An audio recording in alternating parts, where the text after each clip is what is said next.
Today we are starting with our new topic. Its name is editing. Last we have to cover for till format option. So now we are starting with the editing option, editing group, and in which have first option is auto sum.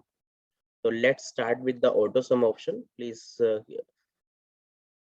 learn carefully and understand carefully. You have any doubts, so please ask me. Okay.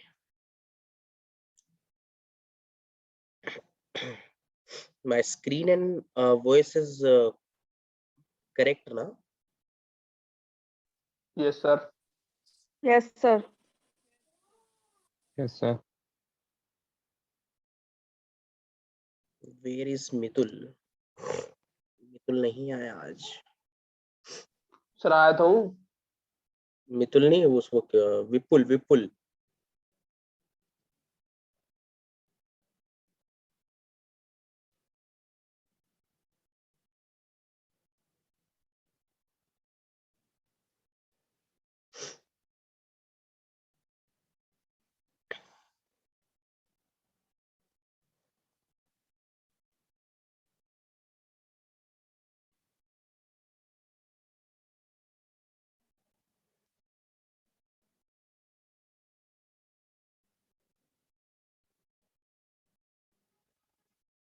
Okay, start करते हैं हम.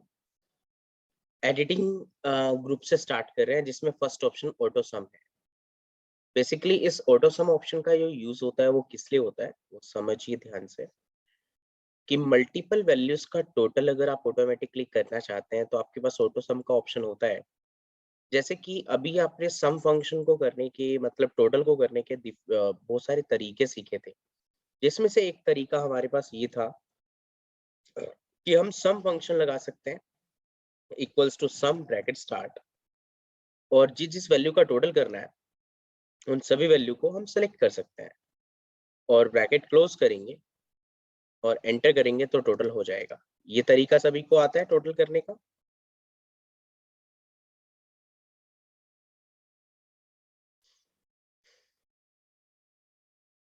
ये तरीका सभी को आता है total करने का.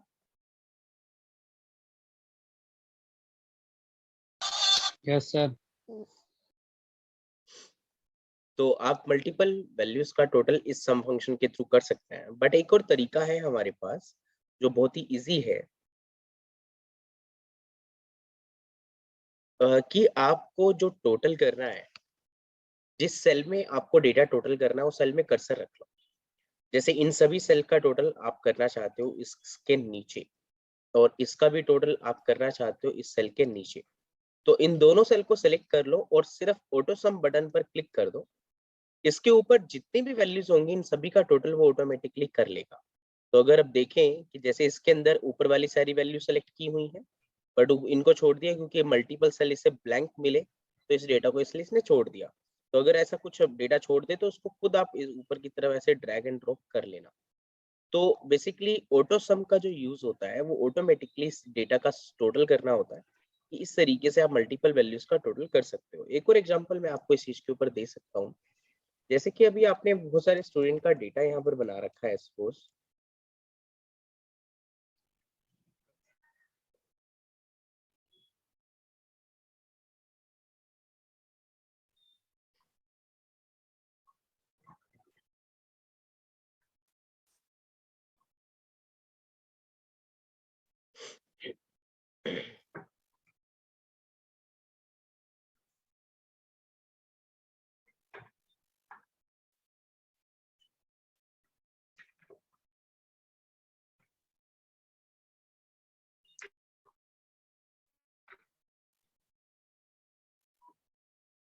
जैसे कि अभी मैंने क्या किया, ये मल्टीपल वैल्यूज यहाँ पर टाइप की कि मुझे 44 55 44 और 65 का टोटल यहाँ पर करना है. इन दोनों कॉलम का टोटल मुझे इस कॉलम में करना है. तो हम क्या करेंगे, इस कॉलम को सेलेक्ट करेंगे जिस कॉलम में टोटल करना है, तो उसके लेफ्ट हैंड साइड में जितनी भी वैल्यूज होंगी वो ऑटोमेटिकली उस चीज का टोटल कर लेगा. तो जैसे हमने ये कॉलम सेलेक्ट किया इन दोनों वैल्यू को लिखने के बाद और ऑटो सम पे क्लिक करते हैं, तो इसके लेफ्ट हैंड साइड में जितनी भी वैल्यूज हैं वो ऑटोमेटिकली यहाँ पर आपको टोटल करके दे रहा है. सेम एज आप इसके अंदर और फंक्शन भी हैं जैसे एवरेज, काउंट, मैक्सिमम, मिनिमम, कि अगर आपको एवरेज निकालनी होती, सपोज इन सभी वैल्यूज की अगर आपको एवरेज निकालनी है, तो सपोज आपने यहाँ एवरेज लिखा और इन सभी वैल्यूज की एवरेज निकालना चाहते हो, परसेंटेज निकालना चाहते हो, तो इसको सेलेक्ट करो कॉलम को और ऑटो सम में जाकर यहाँ एवरेज पे क्लिक करो, तो आप देख रहे हो कि इन दोनों की एवरेज यहाँ पर आपको निकाल कर दे रहा है। तो इस तरीके से आप जो है एवरेज भी कैलकुलेट कर सकते हो। नेक्स्ट इज मैक्सिमम और मिनिमम। इस मैक्सिमम और मिनिमम में क्या होता है कि जैसे आपको कोई बड़ी वैल्यू, इनमें से सबसे बड़ी वैल्यू निकालनी है कि इनमें से सबसे बड़ी वैल्यू कौन सी है, तो आप मैक्सिमम का फॉर्मूला तो लगा ही सकते हो, बट इसके नीचे आपने लाइक कर्सर रखा और ऑटो सम में गए, देन यहाँ मैक्सिमम पे क्लिक करके एंटर कर दिया, तो उसके ऊपर जितनी भी वैल्यूज थी उन सभी का टोटल करके आपको नीचे दे देगा। सेम एज अगर आपने इनको सेलेक्ट किया और इन सभी का आपको मैक्सिमम निकालना है, तो इसी के नीचे आपने कर्सर रखा और मैक्सिमम पे क्लिक कर दिया, एंटर कर दिया, तो इन सभी का मैक्सिमम निकाल दिया। बट आप चाहते हो कि एवरेज में सभी का सबसे छोटा नंबर निकालना है कि एवरेज में सबसे छोटा नंबर कौन सा है, तो वो आपको काउंट करना है, तो आप मिनिमम पे क्लिक कर देना और एंटर कर देना, तो सभी का सबसे छोटा नंबर निकाल देगा, सबसे छोटा नंबर कौन सा है। फोटो सबको ऑप्शन समझ में आया सभी को? यस और no, please tell me.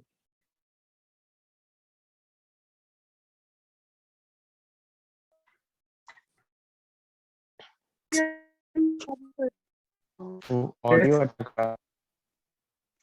Sir मैं क्या कह रहे हो, कुछ पूछ रहा है कोई? मेरी बात सही आ रही है सभी तक?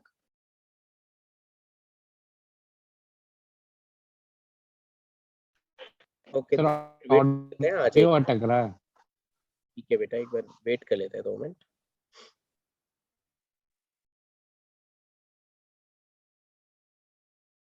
यस, तो अभी जैसे कि हम बात कर रहे थे ऑटो सम की, तो मल्टीपल वैल्यूज का automatically sum, average, maximum, minimum auto sum function के थ्रू आप ऑटोमेटिकली कैलकुलेट कर सकते हो। सेकंड ऑप्शन अभी जो हम डिस्कस कर रहे हैं वो फिल ऑप्शन है। फिल ऑप्शन का यूज क्या होता है कि अगर आपने एक सेल में सपोज कोई भी कर्सर, जैसे कि आपने एक सेल के अंदर लिखा 1, 2 एंड 3, ऐसे ये वैल्यूज आपने एक सेल के अंदर लिखी, मल्टीपल सेल्स के अंदर लिखी, और इन तीनों सेल्स को सेलेक्ट किया। इन तीनों सेल को सेलेक्ट करके आप नीचे तक यहाँ ड्रैग करोगे, जहां तक भी ड्रैग करोगे वो ऑटोमेटिकली क्या करेगा, जहां तक भी ड्रैग कर रहे हो तो ऑटोमेटिकली वो काउंटिंग लिखता जाएगा। बट इसके अंदर जो फिल का ऑप्शन यूजफुल है वो किस लिए है कि जैसे आपने यहाँ पर कोई भी नंबर लिखा सपोज, और इस नाम को लिखने के बाद आपने नीचे, या कोई भी नाम लिखा है उस लिखने के बाद इसको नीचे आपने सेलेक्ट कर लिया और आप चाहते हैं कि इसकी कंटिन्यू यही नेम बार बार हर एक सेल में रिपीट होना चाहिए, तो आप एक सेल में कर्सर रखते हो और उसको सेलेक्ट कर लेते हो, देन फिल करते हो। जैसे इसमें कह रहा है कि आपको डाउन की तरफ लिखने हैं, आपको राइट की तरफ, अप की तरफ, या लेफ्ट, किस साइड आपको ये वैल्यूज लिखनी है, तो जिस साइड भी आपने सिलेक्शन कर रखा होगा उसी साइड वाले बटन पे आपको क्लिक करना है। जैसे कि नीचे की तरफ मैंने सिलेक्शन किया हुआ तो डाउन बटन पे क्लिक करूंगा तो सभी सेल्स सेम नाम लिख देगा जो पहले सेल के अंदर है। तो मतलब फिल करना कि जो फर्स्ट नेम के फर्स्ट सेल के अंदर जो नेम या नंबर हो उसको आगे वाले सेल के अंदर रिपीट कर देना, एक तरीके से फिल का ऑप्शन होता है। जब उसको राइट साइड रिपीट कर सकते हो, ऊपर की तरफ, लेफ्ट की तरफ, तो जिस साइड भी आपको रिपीट करना है वही ऑप्शन उसी साइड आप वहां पर रिपीट कर पाओगे। नेक्स्ट है क्लियर। क्लियर एक इंपॉर्टेंट ऑप्शन है, आप सभी ध्यान से देखिएगा कि जैसे आपके पास ये बहुत बड़ा एक डेटा है, इस डेटा के अंदर अगर आपको कुछ इस तरीके का वर्क करना है कि इसमें जितने भी डिजाइन्स लगे हैं वो सब हट जाएं, तो सारे डिजाइन्स को एक साथ रिमूव करने के लिए आप अपने पूरे डेटा को सिलेक्ट करते हो। क्लियर के अंदर एक ऑप्शन रहता है आपके पास, क्लियर फॉर्मेट के नाम से। सिर्फ आपको इस डेटा के डिजाइन्स हटाने हैं, स्टाइल्स हटाने हैं, कलर्स हटाने हैं, तो आप सिर्फ डिजाइन्स वगैरह को हटाने के लिए तो इस क्लियर के अंदर क्लियर फॉर्मेट ऑप्शन का यूज करते हो। अब देखो आपका डेटा बिल्कुल सिंपल हो गया है, जैसे स्टार्टिंग में होता है, जैसे हम कुछ राइट करते हैं। फिर इसके बाद एक ऑप्शन है क्लियर कंटेंट। क्लियर कंटेंट का मीनिंग होता है कि सिर्फ इस डेटा में से डिजाइन को छोड़कर कंटेंट को हटाना, कि अगर दोबारा यहाँ पर कोई कुछ भी लिखेगा तो वो उसी डिजाइन के अंदर आएगा जिस डिजाइन में ऑलरेडी डेटा लिखा हुआ है। तो जैसे कि अभी मैं इसको क्लियर कंटेंट वाले पे क्लिक कर रहा हूँ, क्लियर कंटेंट बटन पे क्लिक कर रहा हूँ, तो आप देख रहे हैं कि इसमें से सारा कंटेंट तो हट गया है, बट जो डिजाइन्स है वो एज इट इज आ रहे हैं, कि अगर आप कुछ भी लिख रहे हो इसमें तो एज इट इज वो डिजाइन आपको जरूर दे रहा है। और इसके बाद इसको मैं अभी वापस लेके आ रहा हूँ कंट्रोल जेड से। बट अगर मैं सारा डेटा मतलब कि फॉर्मेट, कंटेंट और कमेंट और लिंक मतलब सब कुछ इस एरिया में से सब कुछ हटाना चाहता हूँ, इस एरिया को बिल्कुल क्लियर कर देना चाहता हूँ, इसके अंदर जो भी चीजें हैं सब कुछ एक साथ डिलीट और रिमूव कर देना चाहता हूँ, तो मैं क्लियर ऑल बटन पे क्लिक करता हूँ। तो इस पूरे एरिया के अंदर जितनी भी सेटिंग्स लगी हुई होंगी या जितना भी कंटेंट टाइप हुआ होगा तो सब वहां से हटा देगा। तो क्लियर ऑल का मतलब कंटेंट भी हटा देना और फॉर्मेट भी हटा देना। और क्लियर ऑल का मीनिंग होता है सिर्फ और सिर्फ वो आपका क्या डेटा हटाने वाला है वहां से। क्लियर ऑल का मतलब कंटेंट और फॉर्मेट दोनों हटाएगा। फॉर्मेट मतलब सिर्फ डिजाइन हटाएगा, कंटेंट मतलब सिर्फ कंटेंट हटाएगा। बट कमेंट का मीनिंग है कि अगर आप कहीं पर भी कमेंट डला हुआ है तो उस कमेंट को हटा देता है। कैसे? जैसे कि अभी ये डेटा ले आए हम वापस। सपोज अभी जैसे कि मैंने किसी भी सेल से किसी भी सेल के ऊपर कमेंट डाल दिया। कमेंट कैसे डालते हैं? जैसे कि मैं चाहता हूं कि मुझे इस सेल के बारे में कुछ लिखना है, इसके ऊपर हिंट डालना है, इसका मीनिंग लिखना है इस वर्ड का। तो मैं इसको सेलेक्ट करता हूँ, डेटा टैब में जाता हूँ और यहाँ पर एक रिव्यू टैब में जाता हूँ और इसमें एक ऑप्शन आपको यहाँ पर नजर आएगा न्यू कमेंट के नाम से। जैसे इस बटन पे आप क्लिक करोगे तो आप देख रहे हो कि कमेंट बॉक्स आपके पास आ रहा है। इस बॉक्स के अंदर आप जो भी कुछ उसके बारे में लिखना चाहते हो लिख दो। बट इस कमेंट को, अब इस बॉक्स पे जो भी कमेंट डाला है इसको डिलीट करना है, इसको हटाना है, तो क्लियर के अंदर यहाँ पर एक क्लियर कमेंट का बटन आएगा। जैसे इस पे क्लिक करोगे तो वो कमेंट जो था वो यहाँ से हट जाएगा। और नेक्स्ट है क्लियर हाइपरलिंक। अगर कि किसी भी सेल को आपने लिंक में क्रिएट किया हुआ है, लिंक बनाया हुआ है किसी भी सेल पे, तो आप इस क्लियर हाइपरलिंक बटन से उससे उसका लिंक भी हटा सकते हैं। तो लिंक और कमेंट हटाने के लिए और डेटा हटाने के लिए क्लियर ऑप्शन का यूज करते हैं। स्टूडेंट यहाँ तक समझ में आया आप सभी को? यस और not please tell me. Yes, Yes, sir. sir. Yes, sir. Yes, sir. Next option है शॉर्ट एंड फिल्टर। बहुत इंपॉर्टेंट ऑप्शन, देखते हैं ध्यान से। 1 सेकेंड।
यस, तो अब बात कर रहे हैं नेक्स्ट पॉइंट पे। जैसे अभी हमने बात की सम, ऑटोसम और फिल और clear. Short and filter, short and filter के अंदर जो ऑप्शंस हैं वो हमेशा एक्सेल के अंदर यूज होने वाले हैं, तो ध्यान से समझना।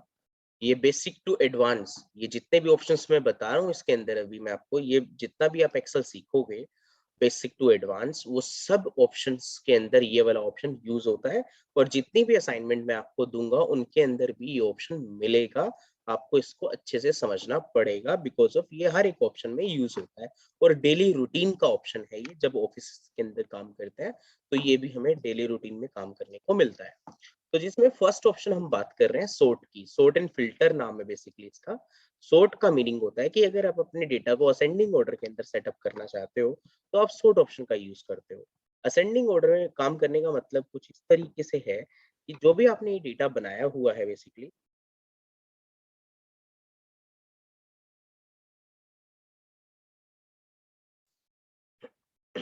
कि जैसे कि आपने कोई भी डेटा बनाया हुआ है, इस डेटा के ऊपर अगर आप ए टू जेड मतलब इसको शॉर्ट करना चाहते हो, स्मॉलेस्ट टू लार्जेस्ट करना चाहते हो, या अगर आप अपने डेटा को असेंडिंग ऑर्डर में सेटअप करना चाहते हो, तो आप ऑलवेज शॉर्टिंग ऑप्शन का यूज करते हो, A to Z ऑप्शन का यूज करते हो, कि जैसे कि मुझे इन पर्टिकुलर्स को, इन सभी डेटा को असेंडिंग ऑर्डर में सेटअप करना है। तो मैं अगर इस पूरे डेटा को असेंडिंग ऑर्डर में सेटअप करना चाहता हूँ कि पहले ए वाले नाम आए, देन बी, देन सी, देन डी, देन ई, देन इस तरीके से एक अल्फाबेटिकली ऑर्डर लग जाए, तो आप इस पूरे कॉलम को सेलेक्ट करते हो नीचे तक और फिर अपना सॉर्ट एंड फिल्टर ऑप्शन में जाते हो। इसमें एक ऑप्शन है A to Z के नाम से, कि मुझे मुझे इन सभी नेम्स को A to Z में लगाना है। तो जैसे इस नेम्स को मैंने सेलेक्ट किया और A to Z पे क्लिक किया, तो यहाँ पर आपके पास दो ऑप्शन आएंगे, इन दोनों ऑप्शन को ध्यान से समझना। फर्स्ट है एक्सपेंड द सिलेक्शन, कि जैसे फर्स्ट वाला रिकॉर्ड है जिसका नाम है 1 अप्रैल IT पिक्सल पेमेंट 1 5000, ये जो फर्स्ट रिकॉर्ड है, कि मुझे क्या करना है, मुझे इस पूरे डेटा को शॉर्ट करना है, A to Z ऑर्डर में सेटअप करना है, but behalf of on the this column, कि जब मैं इस कॉलम को शॉर्ट करूं, इस कॉलम को अल्फाबेटिकली में सेट करूं, तो इसके साथ इसका पूरा रिकॉर्ड शिफ्ट होना चाहिए कि IT पिक्सल की पेमेंट क्या है, उसका नंबर क्या है, उसमें कितनी अमाउंट है और उसका क्या डेट है। अगर मैं एक्सपेंड दी सिलेक्शन करता हूँ, तो IT पिक्सल के साथ उसका पूरा रिकॉर्ड ही शिफ्ट होने वाला है, सॉर्ट होने वाला है। मीन्स कि जिस जगह पर IT पिक्सल जाएगा, उसके साथ उसका पूरा रिकॉर्ड भी शिफ्ट होने वाला है। बट अगर मैं सिर्फ continue with current selection button पर क्लिक करके सॉर्ट बटन पर क्लिक करूं, तो वो क्या करेगा, डेट वाले कॉलम को, पेमेंट वाले कॉलम को, डी कॉलम को और अमाउंट्स वाले कॉलम को एज इट इज रखेगा, जैसा वो है फिक्स वहीं रखेगा, इसको चेंज नहीं करेगा। तो वो क्या करेगा, सिर्फ बी कॉलम को, जिसमें IT पिक्सल P&B कंपनी ये चीजें लिखी हुई हैं, सिर्फ इसको अल्फाबेटिकली ऑर्डर में सेट कर देगा, इस कॉलम को सिर्फ A B C D order में कन्वर्ट कर देगा, बाकी चीजें फिक्स रहेंगी। तो which one is the better for us, can anyone can tell me please, which option are best for us? So expand the selection. Text expansion. Expand the selection. क्योंकि अगर मैं कंटिन्यू कर देता तो सिर्फ ये कॉलम हो जाता, तो किसी की अमाउंट किसी में, किसी की पेमेंट किसी में और किसी भी की डेट किसी में चढ़ जाती। तो इसलिए बेस्ट है कि एक्सपेंड दी सिलेक्शन का यूज करो और सॉर्ट बटन पे क्लिक करो, जिससे क्या होगा, पूरा रिकॉर्ड सॉर्ट हो जाएगा और आपका ये वाला कॉलम के बिहाफ पर पूरा डेटा शॉर्ट हो जाने वाला है, सेंडिंग ऑर्डर में लग जाने वाला है, जिससे आपका डेटा बहुत समझने में बहुत आसान हो जाएगा कि अल्फाबेटिकली ऑर्डर में आपका डेटा अरेंज हो जाएगा। सेम एज ऐसा आपका जो है वो D to Z भी है, मीन्स कि Z to A भी है। तो Z to A करना है, इसका अपोजिट करना है, तो वो ऑप्शन भी आप यहाँ से यूज कर सकते हो। तो जैसे इस बटन पे आप क्लिक करोगे और एक्सपेंड द सिलेक्शन पे क्लिक करना है ऑलवेज, और सॉर्ट बटन पे क्लिक करना है, तो Z to A ऑर्डर के अंदर ये सेटअप हो जाएगा। पहले Z वाले नाम आएंगे, फिर इस तरीके से नीचे की तरफ वो चलता रहेगा, फिर X वाले, फिर Y वाले, फिर X वाले, फिर इस तरीके से कंटिन्यू चलता रहेगा। तो इस तरीके से अगर आपको अपना डेटा अरेंज करना है एक ऑर्डर में, तो आप सॉर्ट बटन का यूज करते हो, कि आप सिर्फ पर्टिकुलर कॉलम को आपने जैसे चूज किया और इसके अंदर A to Z कर दिया और एक्सपेंड दी सिलेक्शन पे क्लिक करके सॉर्ट कर दिया, तो पूरा डेटा आपका एक्यूरेटली शॉर्ट हो जाने वाला है। बात करते हैं कस्टम शॉर्ट की। कस्टम शॉर्ट क्या होता है कि मल्टीपल कॉलम्स को अगर आपने शॉर्ट करना है, तो आप मल्टीपल कॉलम्स को कैसे शॉर्ट कर सकते हो, लेट्स सी। मैं एक परफेक्ट डेटा ओपन कर लेता हूँ आप लोगों के लिए, जिससे आपको ये चीज अच्छे से समझ में आ जाए। अह, जैसे कि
यस, तो अब बात करते हैं कस्टम शॉर्ट की।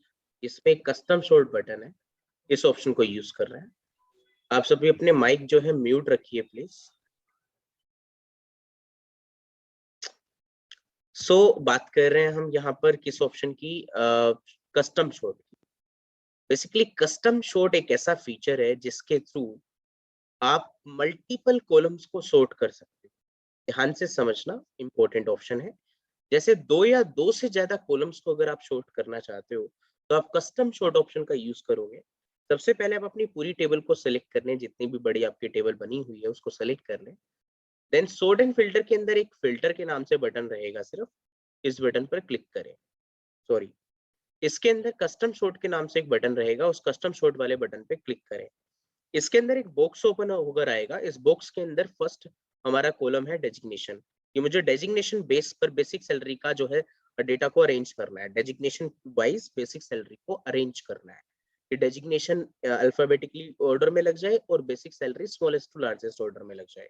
तो इसीलिए पहला कॉलम मैंने डेजिग्नेशन चूज किया और उसको ए टू जेड ऑर्डर में दिखा दिया। फिर दूसरा कॉलम सेलेक्ट करना है ऐड लेवल से। ऐड लेवल पे क्लिक करके दूसरा कॉलम आपको यहाँ से सैलरी चूज करना है, बेसिक सैलरी, और इसको यहाँ से स्मॉलेस्ट टू लार्जेस्ट।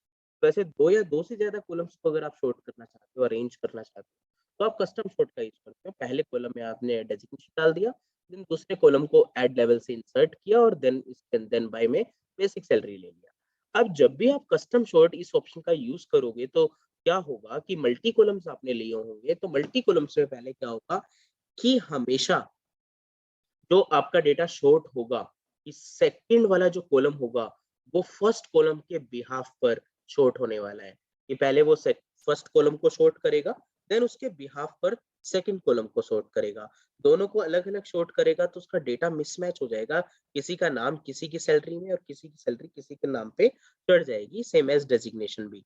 तो इसीलिए देखो क्या होता है कि पहले कॉलम के बेस पर ही आगे वाले कॉलम शॉर्ट होता है। तो जब इसका आंसर निकल कर आएगा तब आपको क्लियर हो जाएगा इसने क्या किया है।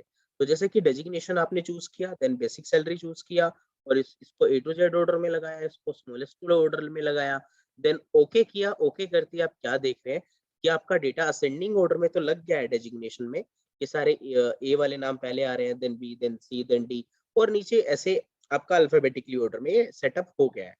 बट अब जैसे सिर्फ और सिर्फ अगर मैं बेसिक सैलरी को देख रहा हूँ, क्या वो डेटा स्मॉलेस्ट टू लार्जेस्ट है या नहीं, तो शिवानी मुझे ये बात बताएगी, क्या basic salary smallest to largest order में है? Only basic salary.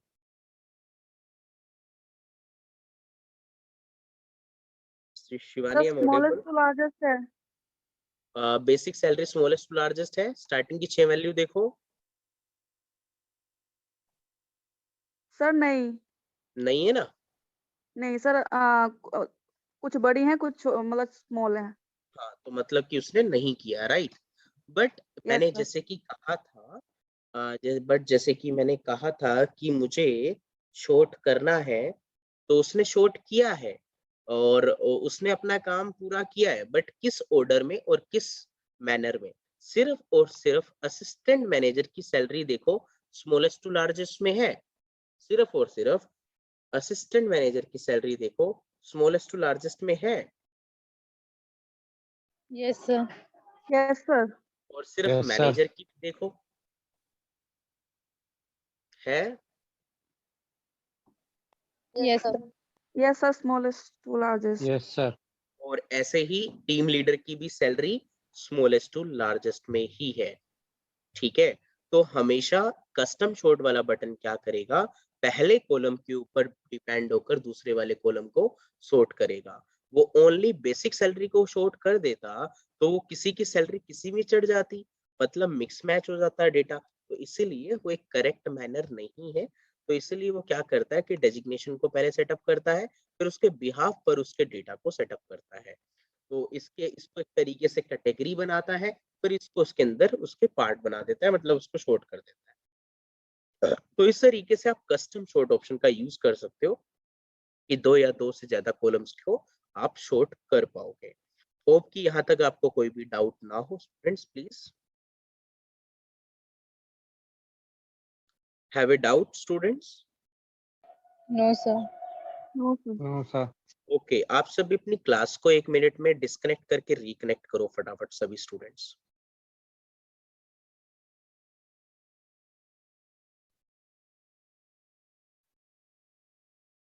सो ये था हमारा sorting option, custom sort and A to Z and Z to A। बात करते हैं फिल्टर ऑप्शन के ऊपर। फिल्टर ऑप्शन एक ऐसा ऑप्शन है जिसके थ्रू आप अपने डेटा को कंडीशन वाइज फिल्टर कर सकते हो। जैसे कि अभी आपके पास बहुत बड़ा डेटाबेस है, इस डेटाबेस में से आपके पास जैसे कि मतलब सारे एम्प्लॉय एक तरीके से यहाँ पर आपको शो हो रहे हैं, बट आप चाहते हो कि इस पूरी टेबल में आपको लिमिटेड डेटा ही शो करना है, बाकी सब हाइड करना है। और वो लिमिटेड डेटा ये होगा कि जिसके जो कंडीशन आप इसके ऊपर फॉलो करेंगे। जैसे कि मुझे सिर्फ और सिर्फ मैनेजर का डेटा इसमें विजिबल करना है, बाकी सब हाइड करने हैं, या असिस्टेंट मैनेजर और मैनेजर का डेटा ही विजिबल करना है, बाकी सब हाइड करने हैं, या मुझे सिलेक्टेड एम्प्लॉइज ही दिखाने हैं, या मुझे वो वाले सारे एम्प्लॉइज यहाँ पर शो ऑफ करने हैं कि जिनकी सैलरी 8,000 रुपए से ऊपर है। तो मुझे यहाँ पर एक डेटा फाइंड आउट करना है एक कंडीशन के अकॉर्डिंग, और उसको फिल्टर करना है जिससे मैं अपनी एक ओरिजिनल या एक बेटर आउटपुट तक पहुंच पाऊं। उस डेटा तक अगर आप पहुंचना चाहते हैं, फिर उस डेटा को अगर फाइंड आउट करना चाहते हैं, तो आप फिल्टर ऑप्शन का यूज करते हैं। तो फिल्टर ऑप्शन कैसे अप्लाई होता है कि सबसे पहले आप फर्स्ट हेडिंग को यहाँ सेलेक्ट कर लेंगे, जो आपकी फर्स्ट हेडिंग है, और इसके अंदर एक ऑप्शन आपको मिलेगा फिल्टर के नाम से, देन इसको ऑन कर देंगे। तो जैसे फर्स्ट लाइन को चूज करते हैं और इसमें फिल्टर बटन पर आप क्लिक करते हैं, तो आपके पास यहाँ पर एक ड्रॉप डाउन पॉइंट लग जाता है। तो आपको ड्रॉप डाउन पॉइंट देख पा रहे होगे, मैं इसको जूम करके दिखा देता हूँ कि हर एक सेल के ऊपर देखो ये ड्रॉप डाउन पॉइंट लग गया। इस ड्रॉप डाउन पॉइंट के थ्रू अब हम अपने डेटा को फिल्टर कर पाएंगे। तो जब भी मैं इस पे क्लिक करूंगा तो कुछ इस तरीके का मेन्यू ओपन हो जाएगा, कुछ इस तरीके का। तो मैंने बेसिक सैलरी वाले ड्रॉप डाउन बटन पे क्लिक किया तो इस तरीके का कुछ मेन्यू ओपन हो गया।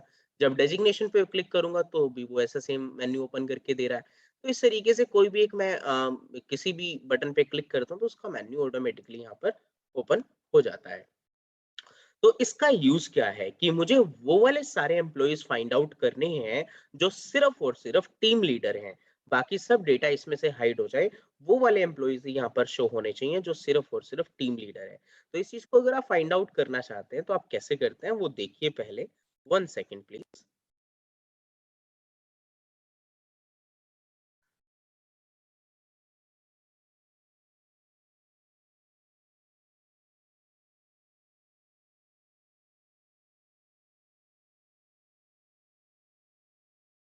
यस, तो अब मैं बात कर रहा हूँ कि मुझे वो वाले सारे एम्प्लॉइज देखने हैं जिनके डेजिग्नेशन टीम लीडर है। तो आप सिर्फ डेजिग्नेशन वाले कॉलम पर जाओ, और यहाँ पर एक ड्रॉप डाउन एरो आपको दिख रहा होगा। डेजिग्नेशन वाले कॉलम के अंदर, डेजिग्नेशन वाले सेल के अंदर एक ड्रॉप डाउन एरो है। इस ड्रॉप डाउन एरो पे क्लिक करो। नीचे एक लिस्ट आ रही है कि select all, assistant manager, manager और टीम लीडर। जो नहीं दिखाने उनसे चेक हटा दो, उनको अनचेक कर दो, और जो दिखाना है उनको चेक कर लो। तो एक और तरीका है कि जैसे सब डेटा पे लगा हुआ है, अब आपको सिर्फ एक ही चूज करना है, बाकी सब हटाने हैं। तो सेलेक्ट ऑल से क्लिक हटा दो और जो चाहिए उस पे लगा दो, तो और ओके कर दो। तो जो जिस डेटा को आपने फाइंड आउट करना है वो वाले डेटा यहाँ पर आ जाएंगे। तो जो भी कंडीशन आप यहाँ लगाएंगे, तो अब जैसे पहला फिल्टर यही था कि अगर आपको टेक्स्ट फिल्टर करना है तो आप इस तरीके से कर सकते हो। अगर इससे आप अगर फिल्टर हटाना है, बाकी वापस ही सब कुछ आपको वापस अगेन चाहिए, तो आप वापस ही डेजिग्नेशन वाले इस ड्रॉप डाउन एरो पे क्लिक करो। इसमें clear filter from designation button मिलेगा आपको। जैसे इस पे क्लिक करोगे तो आपका सब सारा डेटा वहां से वो रिमूव कर देगा, मतलब कंडीशंस हटा देगा। जो डेटा था वो ओरिजिनल वापस लेकर आ जाएगा। एक बार फिर देखिए कि सबसे पहले आपको ड्रॉप डाउन में जाना है, जो जो चीजें आपको देखनी है सिलेक्ट ऑल से क्लिक हटाकर जो जो आपको चाहिए उस पे क्लिक कर दो एंड ओके कर दो। तो जिस पे आपने चेक किया था वो रहेगा डेटा, बाकी सब हाइड हो जाएगा। सेम एज अगर हटाना है तो वापस इसी ऑप्शन पे जाओ, देन क्लियर फिल्टर बटन पे क्लिक करो तो वो हट जाएगा। ऐसे ही एम्प्लॉय नेम है, एम्प्लॉय नेम के अंदर आपका यहाँ पर आपको जो जो डेटा दिखाने हैं, तो एम्प्लॉय नेम के अंदर आओ और सिलेक्ट ऑल पर क्लिक कर दो, जो वहां से डेटा हट गया। जो जो देखना है एंड उस डेटा को आप वहां से क्लिक कर दो, जो जो एम्प्लॉइज आपको देखने हैं, और सिर्फ ओके कर दो। तो सिर्फ वही डेटा यहाँ पर आएगा, बाकी सब हाइड हो जाएगा। एंड सभी देखने हैं तो आप वापस इसी ऑप्शन में जाओ और क्लियर फिल्टर कर दो, तो सब वही सब डेटा वापस आपके पास आ जाने वाला है। तो अभी तक जितने भी फिल्टर मैंने आपको बताए हैं ये सारे टेक्स्ट फिल्टर थे कि आपको सिलेक्टेड नेम की अगर आपको डेटा फिल्टर करना है सिलेक्टेड नेम्स का, तो आप इनमें से कोई भी ऑप्शन जो है चूज कर सकते हैं। अब बात करें कि मुझे वो वाले सारे एम्प्लॉइज का डेटा फिल्टर करना है जिनकी सैलरी 8,000 रुपए से ऊपर है। तो अगर सैलरी वाइज डेटा को फाइंड आउट करना चाहते हो तो आप इस ड्रॉप डाउन के अंदर क्लिक करो और इसके अंदर नंबर फिल्टर के नाम से एक बटन होगा। इस नंबर फिल्टर के अंदर एक ऑप्शन होगा ग्रेटर देन के नाम से, और इसमें काफी सारी ऑप्शंस हैं कि आपको ग्रेटर देन करना है, इक्वल्स टू करना है, does not equals to, greater than और इक्वल्स टू, लेस देन और इक्वल्स टू, बिटवीन। तो जो भी कंडीशन आप लगाना चाहते हो वही कंडीशन इसमें से आप चूज कर सकते हो। जरूरी नहीं है कि कोई डेटा सेलेक्ट हो, आप डायरेक्टली आपको बेसिक सैलरी के इस ड्रॉप डाउन पे क्लिक करना है और नंबर फिल्टर में आना है। नंबर फिल्टर के अंदर जो कंडीशन आपको लगानी है उसको चूज कर लेना है। जैसे कि मुझे ग्रेटर देन और इक्वल्स टू की कंडीशन लगानी है कि जो जिसकी वैल्यू 8,000 और 8,000 से ऊपर है वो वाले डेटा फाइंड आउट करने हैं, तो ग्रेटर देन और इक्वल्स टू क्लिक करेंगे एंड 8,000 इधर लिख देंगे एंड ओके कर देंगे, तो वो ही डेटा इधर फाइंड आउट होकर आने वाला है जो 8,000 से ऊपर सैलरी का है और 8,000 की सैलरी का है। तो 8,000 वाले डेटा जो होते वो भी ले आता और 8,000 से ऊपर वाले तो ले ही आया। तो इस तरीके से आपको वो वाले सारे एम्प्लॉय फाइंड आउट करने थे जिनकी सैलरी 8,000 से ऊपर है। तो आप इस बेसिक सैलरी के अंदर जाओगे और नंबर फिल्टर के अंदर एक ऑप्शन मिलेगा greater than equals to, less than equals to. तो जो भी कंडीशन आपकी है यहाँ पर उस कंडीशन को मेंशन करो यहाँ पर और ओके करो। जैसे मुझे 8500 से ऊपर वाला डेटा चाहिए तो 8500 और 8500 से ऊपर वाले जो भी डेटा होंगे उसे फाइंड आउट करके दे देगा। तो जैसे आप इसे ओके करते तो वो वाले सारे डेटा आपके साथ आ गए जो आपको 8500 से और 8500 के ऊपर थे। तो इस तरीके से हम एक नंबर फिल्टर का भी यूज कर सकते हैं। अब इससे भी ये फिल्टर हटाना है तो उसी फिल्टर में जाओ और इसमें एक क्लियर फिल्टर फ्रॉम बेसिक का बटन मिलेगा, इस पे क्लिक कर दो तो वो डेटा वहां से फिल्टर हो जाएगा, जो आपका ओरिजिनल डेटा था वो वापस आ जाएगा। तो फर्स्ट फिल्टर हुआ टेक्स्ट फिल्टर, सेकंड हुआ नंबर फिल्टर, तीसरा होता है कलर फिल्टर। कलर फिल्टर में क्या होता है वो ध्यान से समझिएगा आप लोग। जैसे कि आपने इस वाली लाइन के ऊपर सपोज कोई भी नंबर लिख रखा है, इस लाइन के ऊपर भी कोई भी कलर लगाया हुआ, मींस कलर लगाया हुआ है, नंबर नहीं कलर। इसके ऊपर फिर आपने येलो लगा दिया, इसके ऊपर फिर आपने रेड लगा दिया, इसके ऊपर आपने फिर ग्रीन लगा दिया। अब मुझे वो वाले डेटा फाइंड आउट करने हैं जो येलो कलर के हैं। तो जो स्टूडेंट येलो कलर के डेटा के होंगे उसको कैसे फाइंड आउट करके देगा। तो फिर कलर फिल्टर अगर आपको लगाना है तो आप जैसे कलर जिस भी सेल पे लगा हुआ है उस सेल के ऊपर जो ड्रॉप डाउन होगा उस पर क्लिक करो। अब जैसे सभी सेल के ऊपर कलर है तो इनमें से कोई भी सेल के ऊपर आप चले जाओ। जैसे कि पहले सेल पे ही जाना चाहिए, मीन जिसके ऊपर कलर हो। तो इस ड्रॉप डाउन एरो पे क्लिक किया तो इसमें एक फिल्टर बाय कलर के नाम से ऑप्शन मिलेगा। इसके अंदर 3 ही कलर आ रहे हैं बेसिकली जो हमने लगाए हुए हैं, एक तो ग्रीन, येलो और रेड, और फोर्थ वन है नो फिल, इसमें कलर नहीं है। तो मुझे वो वाले डेटा देखना है जो येलो कलर के हैं। तो फिल्टर बाय कलर में गया और येलो वाले डेटा पे क्लिक किया तो वही डेटा आपको यहाँ पे फिल्टर होकर मिलेंगे जो येलो कलर के होंगे। तो इस तरीके से कलर फिल्टर भी हम इसके ऊपर अप्लाई कर सकते हैं। और ऐसे ही अगर आपको इससे हटाना है ये तो आप वापस clear filter from employ code कर दोगे तो वो हट जाएगा। अब आपको सिर्फ वो वाले डेटा देखने हैं जो जैसे कि जिस पे कलर फिल नहीं है। तो आप इसके अंदर जाओ ड्रॉप डाउन में फिल्टर बाय कलर के अंदर नो फिल बटन पे क्लिक करो तो वही वाले आपको डेटा दिखेंगे जिसके अंदर कलर नहीं लगाया था। वापस आपको सारा ओरिजिनल डेटा चाहिए तो आप इसी ऑप्शन में जाओ और clear filter from employ code करो तो सब डेटा आपका वापस फिर से आ जाने वाला है। यहाँ तक समझ में आया स्टूडेंट आप सभी को filter option? Yes, sir. Yes, sir. Yes, Yes, sir. sir. एक लास्ट फीचर और इसके अंदर अभी सीख रहे हैं, it's name is find and replace. अगर आपको किसी वर्ड को फाइंड आउट करना है कि ये वर्ड कहाँ पर लिखा हुआ है तो फाइंड वर्ड के अंदर आप जाते हो और इसमें यहाँ पर उस वर्ड को टाइप करते हो कि मैं इसमें देखना चाहता हूँ कि ये जो अमन वर्ड है, अमन स्टूडेंट है, अमन एम्प्लॉई है, कहाँ लिखा हुआ है। तो जैसे अमन आपने यहाँ पर लिखा, फाइंड नेक्स्ट बटन पे क्लिक किया तो जहाँ पर भी अमन लिखा होगा वहां पर वो ऑटोमेटिकली सेल को सिलेक्ट कर लेगा कि जिस सेल में भी अमन होगा और ऊपर यहाँ पर उसका एड्रेस दे देगा कि B10 में से जो है अमन लिखा हुआ है तो B10 आपका सेल ये वाला है, इसमें अमन लिखा हुआ है। अगर आपको एक वर्ड की जगह कोई दूसरा वर्ड रिप्लेस करना है तो फाइंड के साथ यहाँ पर रिप्लेस बटन है। अब यहाँ से आप जो है कि मैं चाहता हूँ कि जहां पर भी मैंने ये ASSTE लिखा हुआ है वहां पर असिस्टेंट हो जाए। तो असिस्टेंट की स्पेलिंग जैसे गलत थी तो हम इसको ठीक कर सकते हैं। तो रिप्लेस के अंदर ऊपर तो लिख दिया ASSTE और नीचे लिख दिया असिस्टेंट, और रिप्लेस ऑल बटन पर क्लिक करते ही जहां जहां पर भी SST लिखा हुआ था वहां पर असिस्टेंट हो जाएगा। तो इस तरीके से आप कोई भी वैल्यू ठीक कर सकते हो।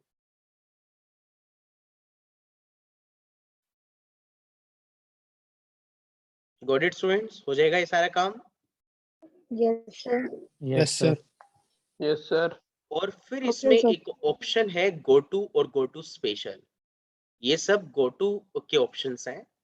गो टू का ऑप्शन यूज होता है कि अगर आपको डायरेक्ट किसी सेल पे जाना है, जैसे कि आप चाहते हो कि आपको डायरेक्ट है ना A1 सेल पे जाना है, तो आप इस गो टू के अंदर A1 सेल टाइप करेंगे और गो टू ओके करेंगे तो आपको पहले सेल पे पहुंचा देगा। तो अगर आपको डायरेक्ट किसी भी सेल पे पहुंचना है तो गो टू के अंदर उस सेल का एड्रेस लिख दो। सपोज मैंने D12 लिख दिया, तो D12 लिखा और ओके किया तो D12 से एड्रेस जहां पर भी है वहां पर ले जाएगा आपको डायरेक्ट। तो किसी भी सेल पे डायरेक्ट अगर आप पहुंचना चाहते हो तो आप गो टू लिखोगे और उस सेल का एड्रेस दे दोगे तो उसी सेल पे आपको डायरेक्ट पहुंचा देने वाला है। और गो टू स्पेशल एक ऑप्शन है। गो टू स्पेशल पे जैसे मैंने क्लिक किया तो इसमें काफी सारे ऑप्शंस आते हैं। फिलहाल इसमें कुछ ऑप्शंस हम पहले सीख लेते हैं कि जहां पर कमेंट डला हुआ है वहां पर आपको डायरेक्ट पहुंचना है तो कमेंट को सिलेक्ट करके ओके कर दो। जहाँ कांस्टेंट वैल्यू है, जहाँ फिक्स वैल्यू है, कांस्टेंट वैल्यू मतलब जहाँ फिक्स वैल्यू है, जहां पर कोई फॉर्मूला नहीं लगा, उस एरिया को सिलेक्ट करना। मींस उस एरिया को ये सिलेक्ट कर लेना जहां फिक्स वैल्यू है, जहां कोई फॉर्मूला नहीं लगा, उस एरिया को सिलेक्ट करना कांस्टेंट वैल्यू होता है। कांस्टेंट वैल्यू मतलब फिक्स वैल्यू। जहां फॉर्मूला लगा है उसको सिलेक्ट करना है। तो फॉर्मूला में कौन सा formula, logical, error, text, number, कौन सा फॉर्मूला, मैंने कहा सारे फॉर्मूले जहां लगे हैं उनको सिलेक्ट कर ले कि कहां पर फॉर्मूले लगे हैं इस पूरी शीट में।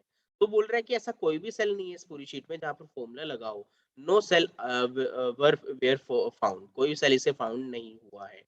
तो इस तरीके से अगर आपको डायरेक्ट किसी कमेंट पे, कांस्टेंट वैल्यू पे, फॉर्मूले पे पहुंचना है या किसी ब्लैंक एरिया पे पहुंचना है तो ब्लैंक पे क्लिक किया और ओके किया तो वो सारे सेल इसके अंदर सेलेक्ट कर लेगा जो ब्लैंक सेल के होंगे। तो गो टू स्पेशल में जाओ, ब्लैंक पे क्लिक करके ओके कर दो तो उन सेल को सेलेक्ट कर लेगा, उस एरिया को सेलेक्ट कर लेगा इस टेबल में जो ब्लैंक होगा।